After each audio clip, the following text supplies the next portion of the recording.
and welcome to Undivided. Thank you for being here. Thank you for your continuing commitment to give common sense a comeback. I'm Brandi Kruse. If you have not become an Undivided subscriber already, you can do so in two ways. For $5 a month, and by doing that, you're helping us to continue this mission, to grow this show. You can sign up at patreon.com/undivided, or you can become a contributor on my locals community, brandikruse.locals.com. Coming up on the show today, there's new proposals out to deal with the homelessness crisis, specifically in Washington state, but, frankly, there's a lot of states of our political leaning that are trying to deal with homelessness issues as well. Also, some new proposals around quote-unquote gun control and dealing with quote-unquote gun violence. I have a thing or two to say about some of those proposals, so we'll dive into all of that. Also coming up, we're going to have Mary's Place join us. Mary's Place, if you're not familiar, is an organization that's been operating in the greater Seattle area for quite some time. And specifically, they help women, children, families get off the streets. It's a mission that all of us, I think, can support. But also, we're going to look at the success that Mary's Place has had in doing that with very little public funding. And I think the question is, is there anything that the government can do that entities like the city of Seattle, like King County, like Washington State, or frankly, California and Oregon can do to look to an organization like Mary's Place that's had so much success with, again, so little taxpayer funds? Is there anything that the government can kind of replicate or try to learn from that to assist in our efforts and the government's efforts to reduce the number of people who are living on our streets and sleeping outside? I think it's always about increased collaboration, right? Bringing the community together to solve the crisis. What's worked for us, may not be the answer, but public-private partnerships. We had so much to learn from our private partners, from corporate partners about best practices, about being data informed.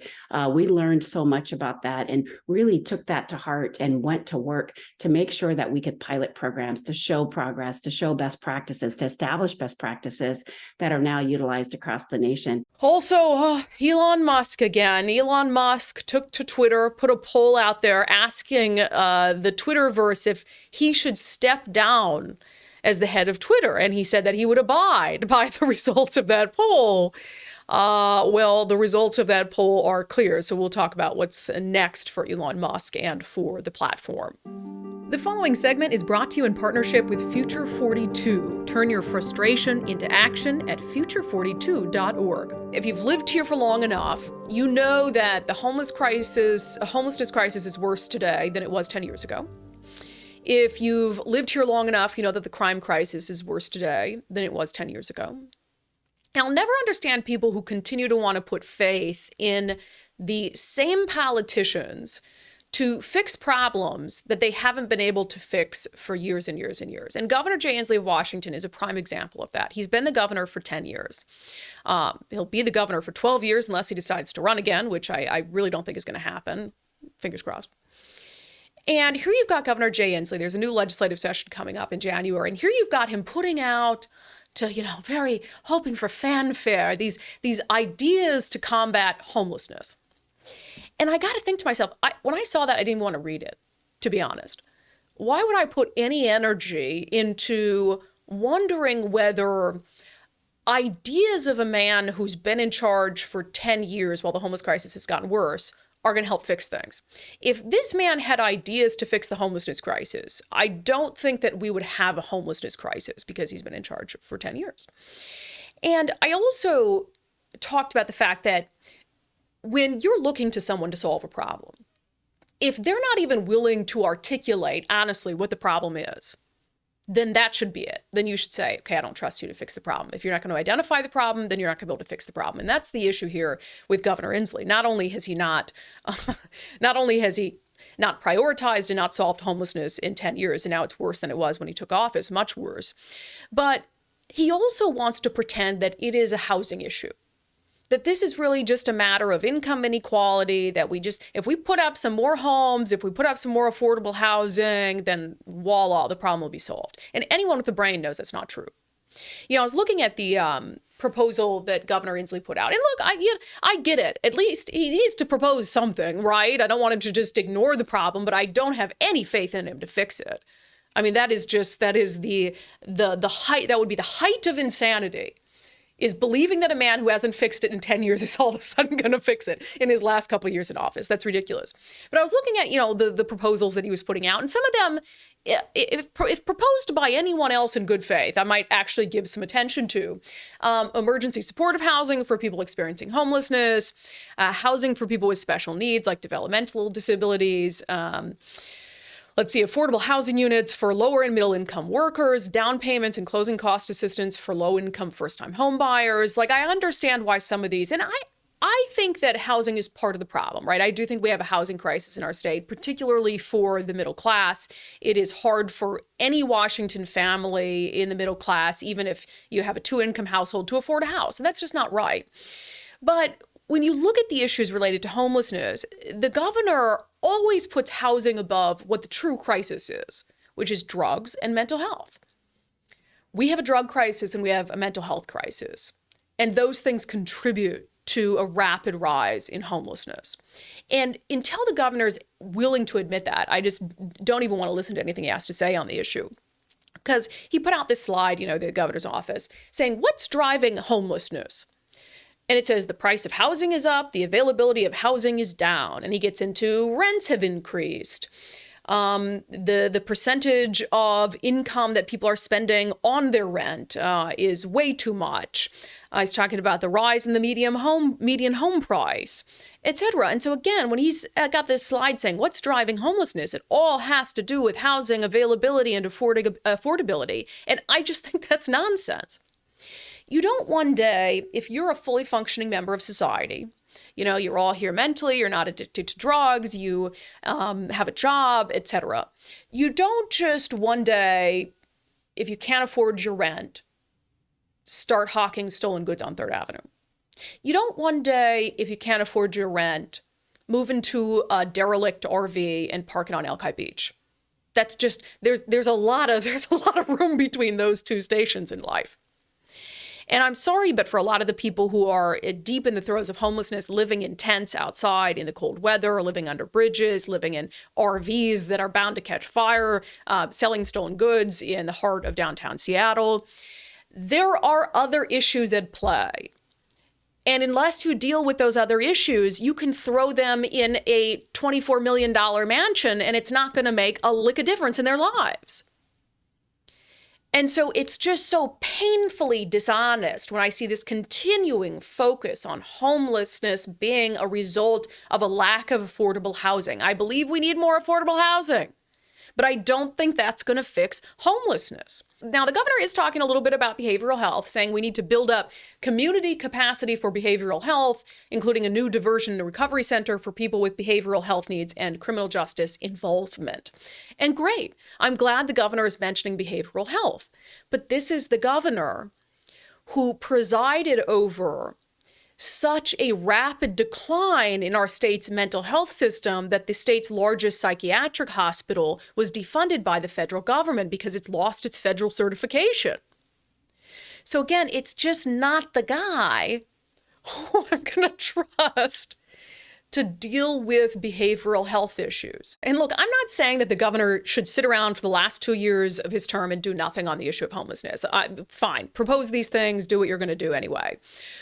I just have zero faith in his ability to solve the problem. One, because he's shown us the last 10 years that he's not only not capable of solving the problem, but the only thing he's shown us is that it has in fact become worse under his leadership. And two, I do not trust anyone to solve a problem that they refuse to properly identify the cause of. The preceding segment was brought to you in partnership with Future 42. Turn your frustration into action at future42.org. All right, on a similar note, today, Governor Jay Inslee and Washington State Attorney General Bob Ferguson came out, as we expected that they would, and announced some of their proposals to deal with quote-unquote gun violence, which we'll get to the phrase gun violence in a moment. But I want to just go through a couple of the proposals that they're very interested in, and we'll hear from them too, because like I said, they had a press conference. So of course they want to ban semi-automatic, as they call them, assault rifles, and that's something that they've been wanting to do for a long time. They want to put power back in the hands of local jurisdictions to make their own gun laws. Right now, you can't do that. You can't have a law that would supersede a law in the state, for instance. They want to require purchase permits for firearms. And they want to further address inequitable and biased policing and invest in community-based programs and education. So those are a few of the things Governor, Attorney General are focused on, as well as the majority party in Olympia. But let's hear what the Governor and Attorney General for Bob Ferguson had to say today. I do feel now, with a focus on the ban on the sale of assault weapons, I feel there's a real opportunity here for the legislature to get that law, that important law, passed. It's important for many reasons, but it is worth pointing out that assault weapons are 7 times more likely to kill law enforcement than any other firearm. These laws work. They work because they make sure people have safety training. They make sure that we give us time to do an adequate background check. They work because there is some modest delay so that when you're in a fit of anger or you're in a desirous to commit a crime, you can't get a gun in the first 30 minutes. These are common sense measures that in some degree provide us adequate protection. And that's why we will be introducing, as the governor's request legislation, a law to require a permit to purchase or receive and transfer a gun in the state of Washington. So in a nutshell, they want to create more laws to prevent a problem that is caused by people who don't follow laws. Did I get that right? People who shoot others with a gun aren't concerned about the law. The only people who are concerned with gun laws are the people who would never pick up a gun and shoot another person with it unless it was legal in self-defense. And so when I look at some of these proposals, for instance, requiring a permit to purchase a firearm, I just see your local neighborhood gang member gone down, I'm gonna go get my gun, got to purchase a gun, but I need a permit first, standing in line, signing my name, doing all the stuff I need to purchase a gun. No, it's just not gonna happen. I don't understand. The only thing that they want permits for to purchase a firearm is so when they eventually decide to take those firearms away, they know exactly where you live and who has what gun. That's just ridiculous. And as some people have pointed out, and I don't understand the quick desire to dismiss this as a non-issue. What other constitutional right do you need a permit to exercise? I don't need a permit to go to church. I don't need a permit to work as a journalist. I don't need a permit to protest the government. What other constitutional right do you need the government to give you a permit to exercise? That makes no sense. Even if you don't like guns, that doesn't make any sense. Let's see another one.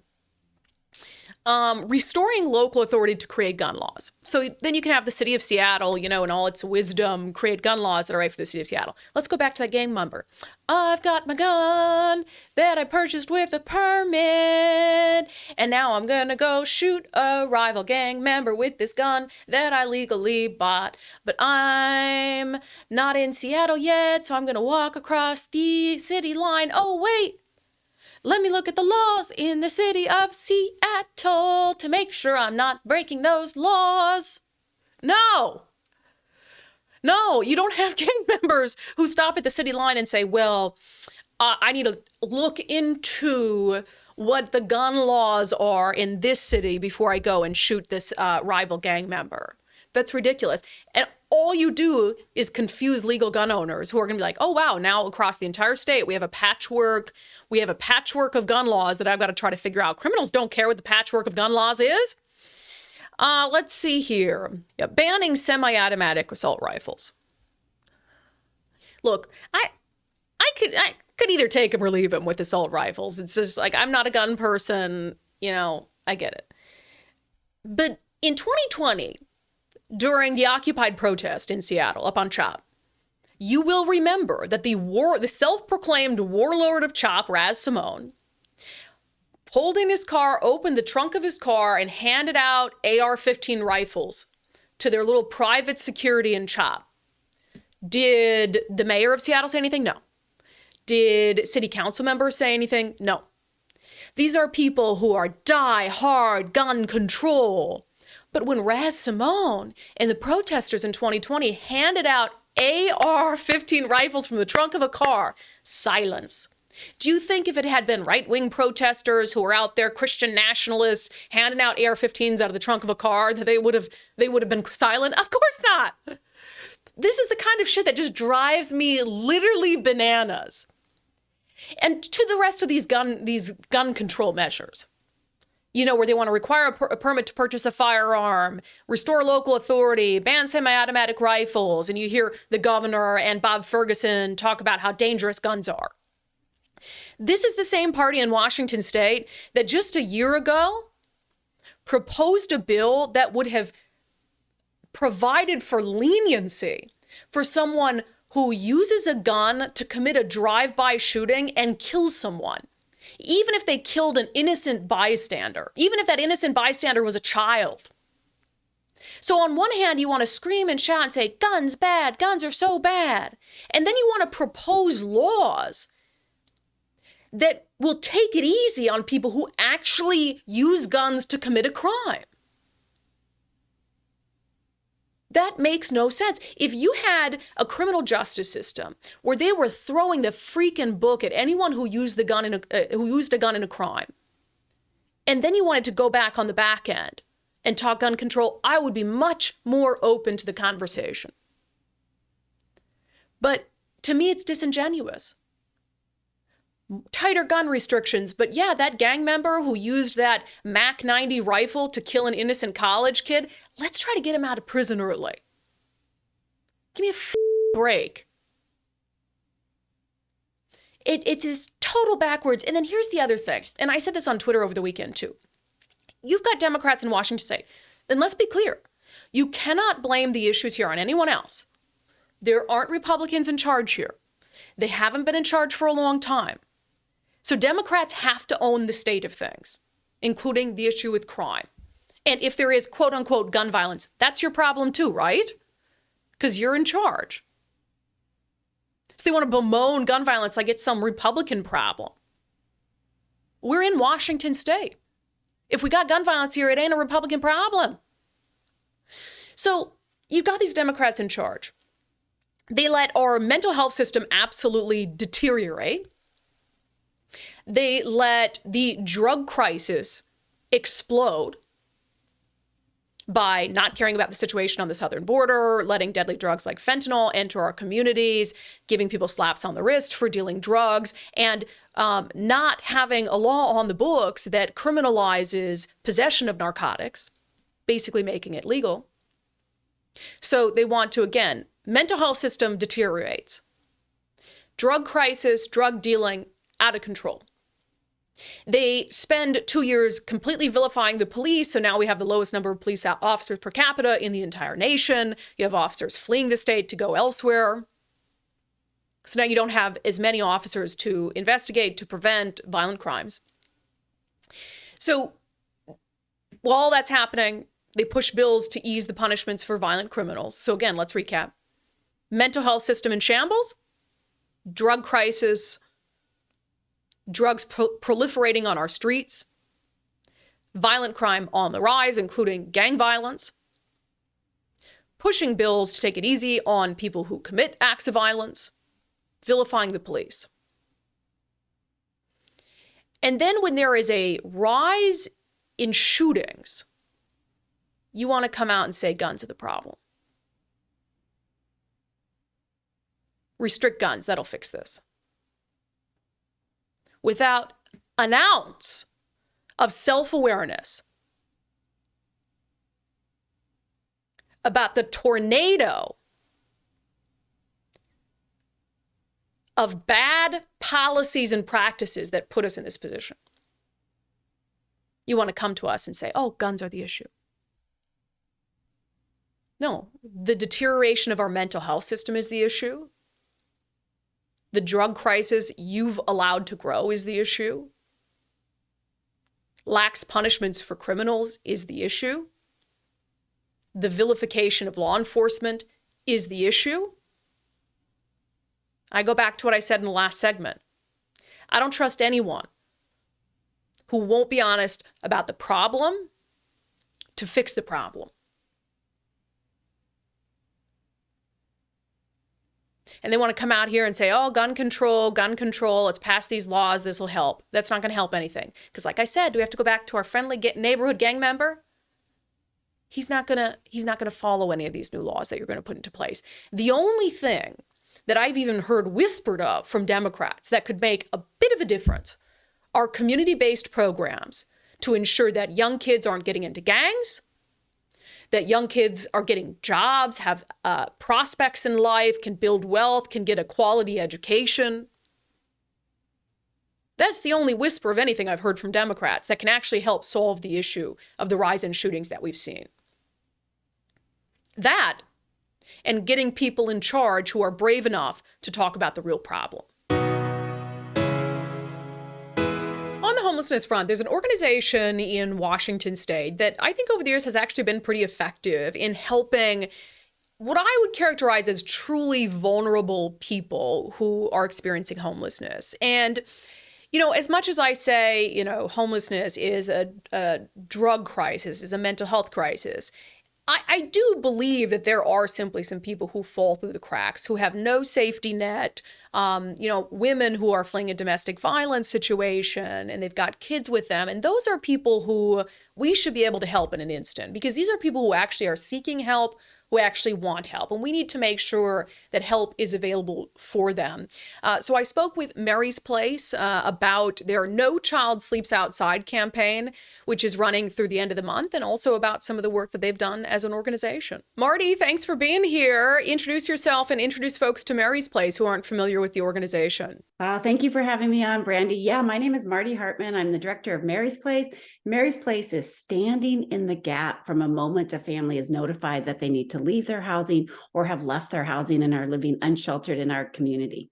Now, you guys have been doing this kind of work since 1999, and despite the fact that, and we'll get to this later, Seattle government and all this has this really terrible reputation when it comes to dealing with homelessness, you guys have been doing this work and have managed to maintain a really good reputation about how money is spent, outcomes, etc. How have you managed to do that? I think it's truly because it's our neighbors, right here in our hometown, that are loving their neighbors, making this possible, making this work possible in our community. We've had to reach out. We exist with very little public funding. It's mostly private funding at Mary's Place, 90% private funding. And it's really the gift of our neighbors that help elevate our needs and come to our aid to make sure that we have buildings to live in, to make sure that we can open shelters in different communities. As we close one in one community, we're opening doors in another. And it's coming to our aid to provide those services, right, and support. It's a total collaboration of a community coming together to love their neighbors more. Marty, tell me about the need out there, particularly when it comes to families. I think what we're seeing now is a crisis, something we've never seen this many calls. Mary's Place operates the King County Family Shelter intake line for the other 6 providers in the county, and we work together to fill every bed every night. But now we're taking 25 to 30 calls a day. 1 or 2 families will find a place to come inside.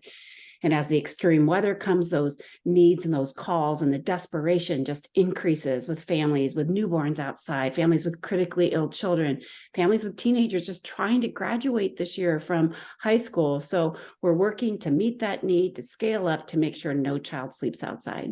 Marty, how long have you specifically been working with Mary's Place? I've been blessed to be there for the past 23 years. So in general, over the past 23 years, can you characterize how you've seen the need change or grow in the greater Seattle area?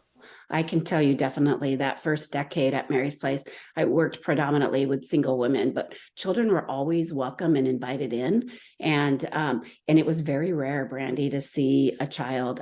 Every once in a while, somebody would bring in a newborn baby and we would find that help and assistance right away. We'd make those connections to family shelters.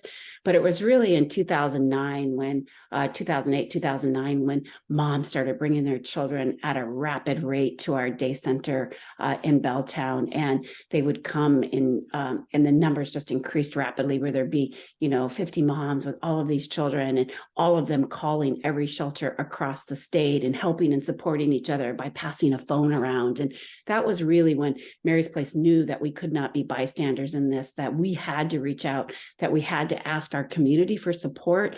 And that's when we started sheltering families in with our faith community in temples and synagogues and all different congregations. They would take our families in for a week at a time.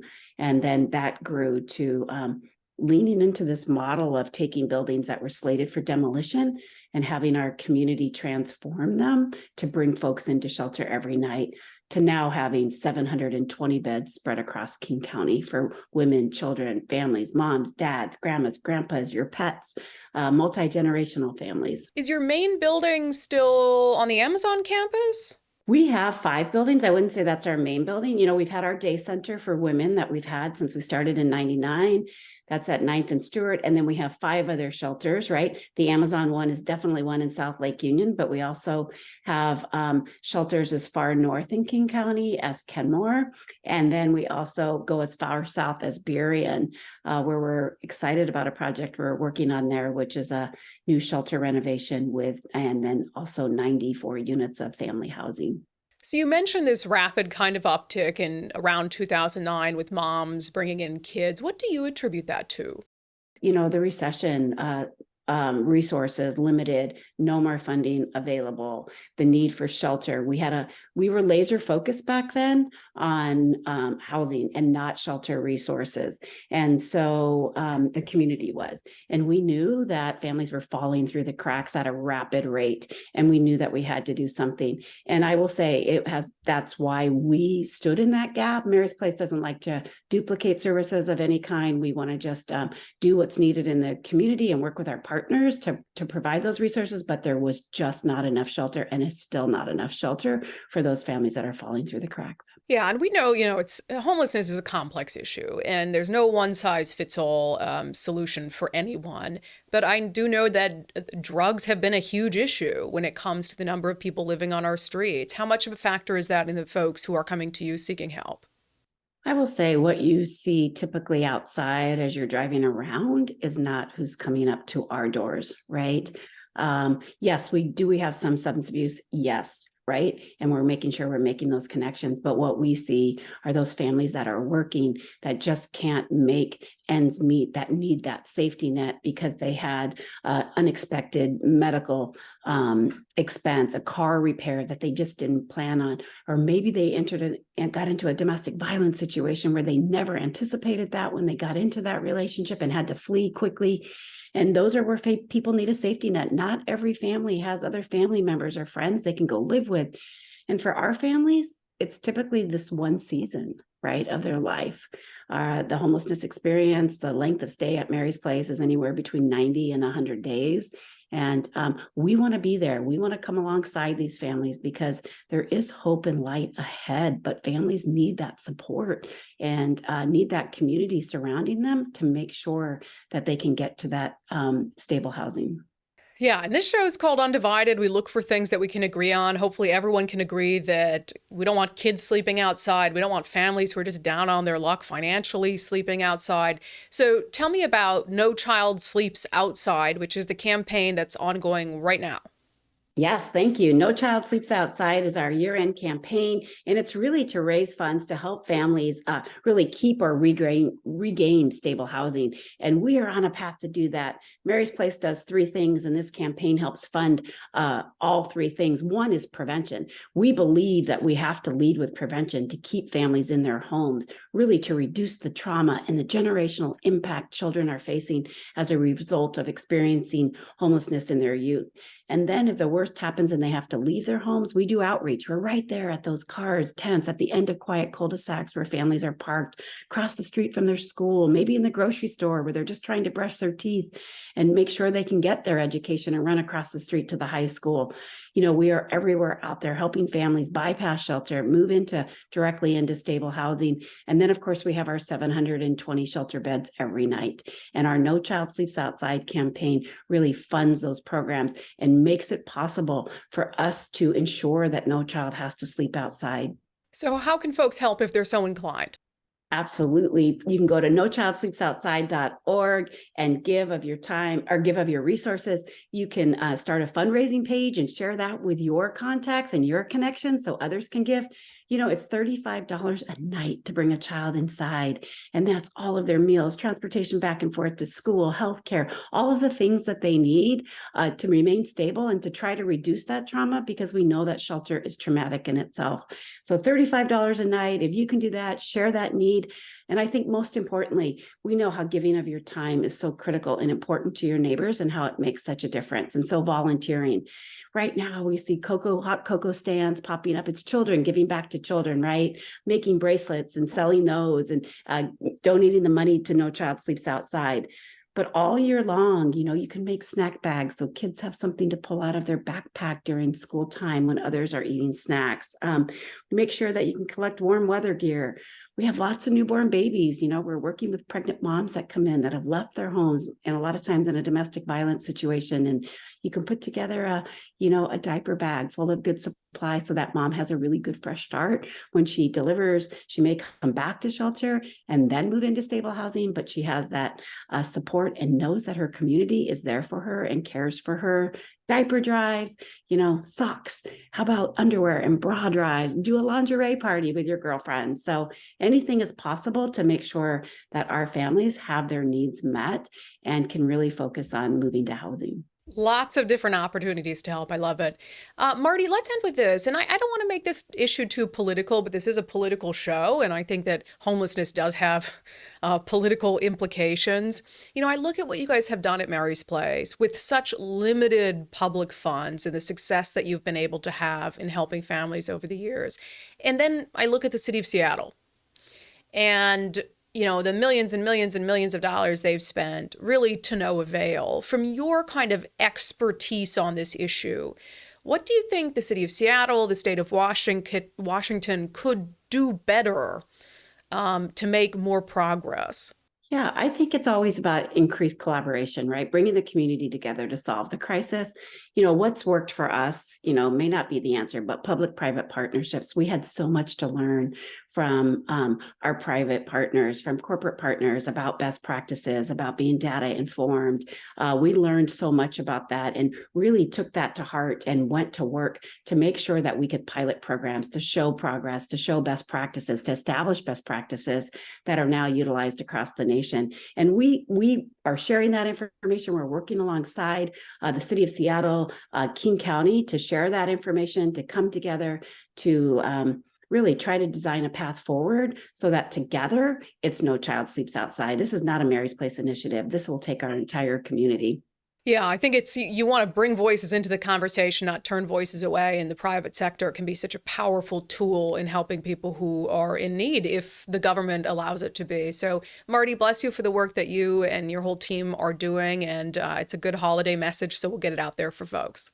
Thank you, everyone. Thank you, Brandi, for championing children, for loving our neighbors in our hometown. But folks can go to nochildsleepsoutside.org and even upload a selfie about how you want to support, just to advocate and share the message. We would be incredibly grateful. Thank you for loving us so well. Okay, on the Twitter front, obviously there's a lot of activity over the weekend. I talked about it on the show on Friday and the bonus episode on Thursday. So Elon Musk, he put out a Twitter poll saying, should I step down as head of Twitter? I will abide by the results of this poll. Well, the results were 57% said yes, 42% said no. And look, he said that he wanted someone else to run Twitter day to day too. So I don't think this means that he's going to sell the company. I think he was always planning to step aside as the head of Twitter, but this is an interesting way to do it. And then after that poll, he said, as the saying goes, be careful what you wish, as you might get it. So I'm not sure who Elon Musk thinks, should be in charge of Twitter. I'm sure it's going to be someone who is like-minded. And so honestly, that doesn't really bother me much at the end of the day. But it really, I'm kind of torn on this way he's been running Twitter with this. Let's put everything up to a poll. I mean, the man has 122 million followers.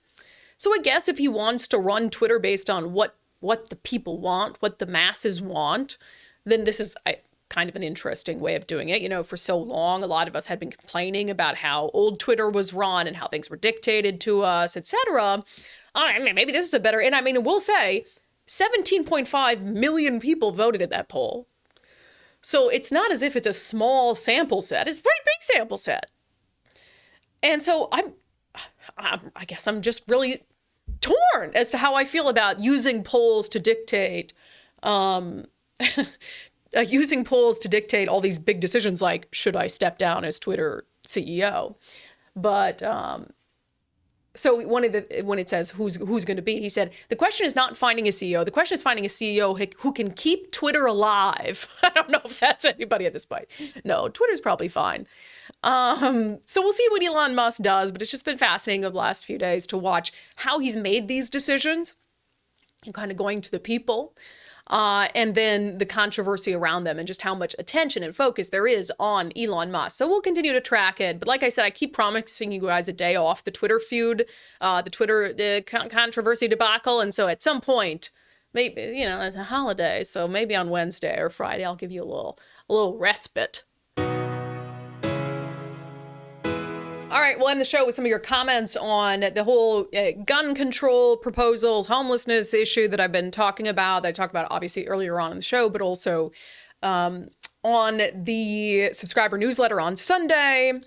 Will says, thanks for understanding the gun issue for what it is. Until we stop the criminals, no gun restriction will help the problem and probably make it worse. Mark says, Inslee and Ferguson both have me just shaking my head. Stacy says, I just want to know the reasoning behind it all. How will these policies work? What does Inslee think the outcomes will be? That is a good question. Let's see. H says, thanks for your common sense with these issues. Snohomish County has had at least 8 separate gang shootings in the last 2 weeks, all within a few miles of my home. These gangbangers are teenagers 12 to 18 years old. It's horrifying. And I agree.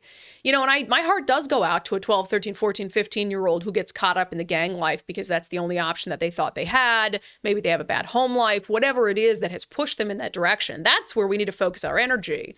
And I know that, you know, I think Republicans could do more to work with Democrats on that issue, frankly, and really come up with ways, okay, how do we, you know, the path out of crime in general, I think, is having prospects for your life, being able to build wealth.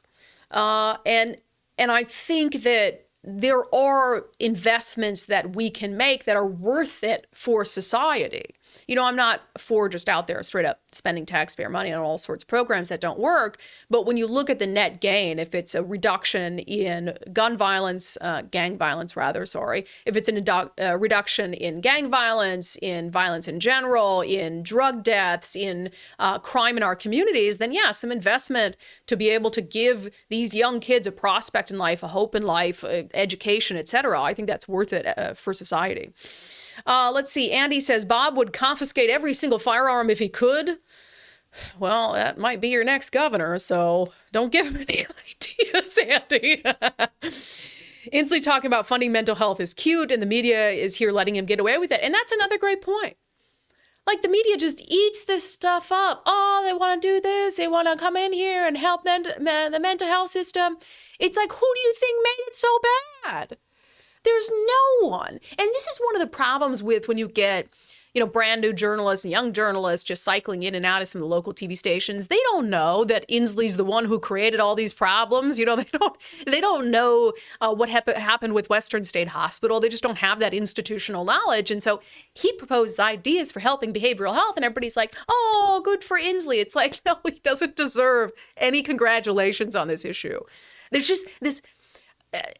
the media just blindly being willing or not qualified to do their jobs and so incapable of holding politicians accountable for the place that we found ourselves is stunning and staggering to me, truly. Yeah. So those are some of your comments on what's going on. You know, the Democrats, they'll get their way on some of these things that they want because they are in control in the House and the Senate and the governor's office. And I just don't see that changing anytime soon. But that doesn't mean that we can't speak out forcefully about how absolutely dumb some of these ideas are, and how their continued focus on really laws that are only going to impact the law abiding one, it makes no sense, and two, it really reflects their mistaken priorities and who they truly care the most about. All right, that's it for today's episode of Undivided. Thank you for being here. Thank you for your continuing commitment to give common sense a comeback. As I said, if you want to become an Undivided subscriber and help support the show, I would love that. I would love to have you as a subscriber to the show. You can do that in two ways: patreon.com/undivided, or by becoming a contributor on my locals community, brandykruse.locals.com.